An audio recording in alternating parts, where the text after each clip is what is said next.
Assalamualaikum, salam sejahtera, saya Hikmah Jini.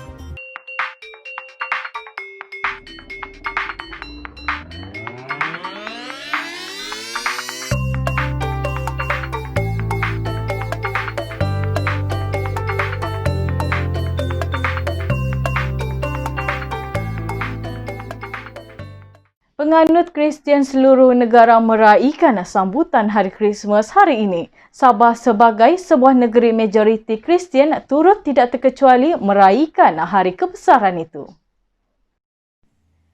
Penganut Kristian seluruh negara meraihkan sambutan Hari Krismas hari ini. Sabah sebagai sebuah negeri majoriti Kristian turut tidak terkecuali meraihkan hari kebesaran itu.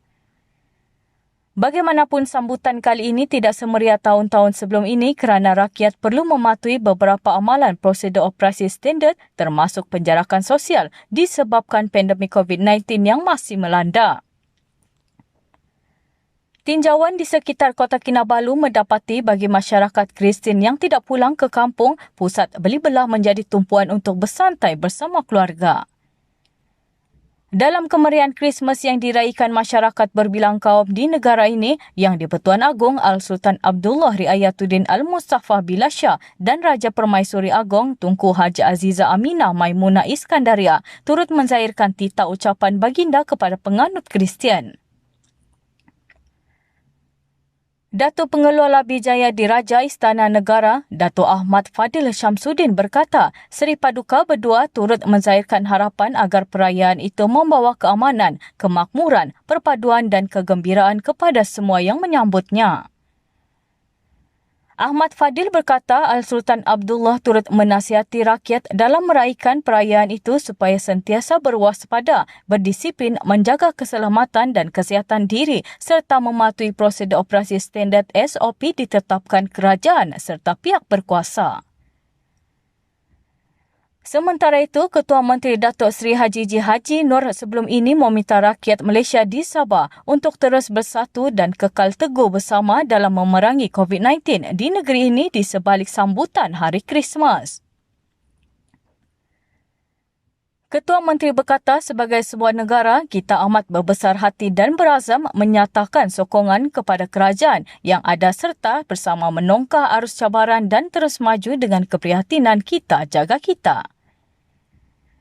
Oleh itu, marilah kita bersatu memerangi penularan COVID-19 dengan menjaga diri, keluarga, masyarakat dan mematuhi sepenuhnya semua langkah keselamatan serta prosedur operasi standard SOP yang ditetapkan. Kita perlu mengetepikan perbezaan yang ada, bangkit daripada politik sempit dan bersatu dalam usaha meningkatkan ekonomi serta membangunkan semula beberapa sektor yang kritikal akibat penularan pandemik COVID-19. Haji turut merakamkan terima kasih kepada rakyat kerana memberi kepercayaan kepada Kerajaan Gabungan Rakyat Sabah GRS dengan mandat untuk memimpin dan membangunkan negeri ini. Sementara itu, tinjauan BTTV mendapati suasana hari pertama Krismas tahun ini jauh berbeza berbanding tahun-tahun sebelumnya. Jika sebelum ini gereja menjadi tempat wajib bagi penganut Kristian menjelang pagi Krismas, namun tidak pada tahun ini. Kapasiti terhad di gereja menyebabkan sebahagian penganut Kristian memilih untuk mengikuti upacara sembahyang secara dalam talian sahaja. Bagi Lilian Lim, beliau bersama keluarga tidak pernah melepaskan peluang untuk hadir di gereja setiap kali Krismas, namun tahun ini hasrat ke gereja terpaksa dilupakan. Pandemik COVID-19 yang melanda negara membuatkan Lilian, 35, bersama suami mengambil pendekatan untuk menghadiri upacara misa secara dalam talian. Guru Sekolah Menengah Kebangsaan SMK St. Mary Papar ini berkata sambutan Krismas tahun ini juga sedikit suram bila tiada acara bertukar-tukar hadiah secara bersemuka dengan ahli keluarga mereka yang lain. Sementara bagi SLJ Sinuyul, beliau masih pulang menyambut Krismas di kampung suami di Tambunan, namun sambutan Krismas hanya diraihkan bersama keluarga suami sahaja. Katanya mereka tiada melakukan acara kunjung-mengunjung kerana tidak mahu mendedahkan diri dan keluarga yang dikunjungi dengan jangkitan COVID-19. Jabatan Meteorologi Malaysia, Met Malaysia hari ini mengeluarkan amaran cuaca waspada peringkat kuning dengan hujan lebat dijangka berlaku di beberapa kawasan di Sabah dan Labuan bermula esok sehingga Ahad. Ketua Pengarah Met Malaysia Jailan Simon dalam kenyataan hari ini berkata amaran itu antaranya melibatkan kawasan Tawau, Lahad Datu dan Sandakan, Telupit, Kinabatangan, Beluran dan Sandakan esok. Kenyataan itu turut menyatakan hujan lebat dijangka berlaku di pedalaman Sipitang, Tenom, Kuala Penyu, Beaufort, Keningau dan Tambunan, Pantai Barat, Kudat serta wilayah Persekutuan WP Labuan bermula esok hingga Ahad ini. Sementara itu, bagi penduduk Rumah Panjang Catherine Tamo, mereka akur sambutan perayaan Christmas pada kali ini disambut secara sederhana. Bagi tuai Rumah Catherine Tamo, sambutan kali ini cukup sederhana di mana ia hanya disambut bersama penduduk sebumbung dan perasaan sedih pasti dirasai kerana ramai anak-anak di rumah panjang tersebut tidak dapat pulang ke kampung untuk menyambut Christmas. Tahun ini kita memang menyambut hari Christmas sederhana. Kita memang sedih jugalah kerana anak-anak, cucu-cucu kita tak dapat balik pada Christmas ini.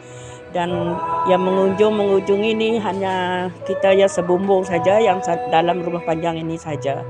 Hal ini menurutnya kerana tanggungjawab kerja yang digalas mereka yang bertugas di luar negeri dan negara serta memikirkan keselamatan penduduk di kampung. Untuk memastikan keselamatan semasa perayaan pula, Catherine akan memastikan rumahnya mematuhi SOP yang telah ditetapkan, termasuk menghadkan 20 ke 30 orang dari meja ke meja di dalam rumah tersebut. Kita memang mematuhi SOP dan kita siapkan semua persediaan macam sanitizer semua ni dan kita ambil suhu juga. Dan kita hanya menerima 20 ataupun 30 orang sekali datang. Kita memang mematuhi SOP. Seperti kebiasaan, pengimbas suhu, pengimbas kod My Sejahtera, buku rekod peribadi, cecair pembasmi kuman juga ada disediakan. Dan semayang hanya menerima 20 ataupun 30 orang sekali datang pergi ke rumah panjang mematuhi SOP. Tiada aktiviti lain selain jamuan bersama penduduk di rumah panjang diadakan selepas aktiviti keagamaan pada pagi. Hari ini sambutan buat pertama kalinya dalam suasana norma baharu di rumah panjang tersebut. Sambutan kali ini bukan sahaja sederhana untuk memastikan garis panduan keselamatan diamalkan, malah ramai anak-anak tidak dapat pulang meraihkan bersama keluarga. Thomson Sumping berpendapat sambutan secara sederhana dan patuh SOP ini adalah langkah yang tepat bagi mengelakkan penularan virus COVID-19, malah anak-anak rumah panjang juga ramai yang tidak dapat pulang ke kampung. Bagi saya pada tahun ini dalam kita melawan COVID-19 ini agak sederhana lah kerana saudara-saudara jauh yang tidak dapat balik kampung dengan peraturan SOP yang begitu ketat untuk kita melawan, kita jaga kita. Saya rasa itu adalah satu inisiatif ketua kampung untuk tidak mengelakkan daripada kebanyakan orang datang ke sini dan kita dapat menghindarkan penyakit COVID-19. Bagi Flora Wali Kuna, tiada aktiviti lain dapat diadakan seperti tahun-tahun sebelumnya dan sambutan kali ini cukup baginya ala kadar tambahan dia telah kehilangan suami tercinta tahun lalu. Untuk tahun lepas banyak juga aktiviti, tapi untuk norma baru kita menyambut perayaan hari Christmas, kita buat simple saja sebab untuk tahun ni sebab suami kakak baru meninggal setahun lepas, jadi kita buat untuk makan family sajalah. Kepada seluruh rakyat Malaysia terutama yang beragama Kristian, kami seluruh warga BT TV mengucapkan selamat Hari Christmas. Saya Hikmah Juni, selamat malam.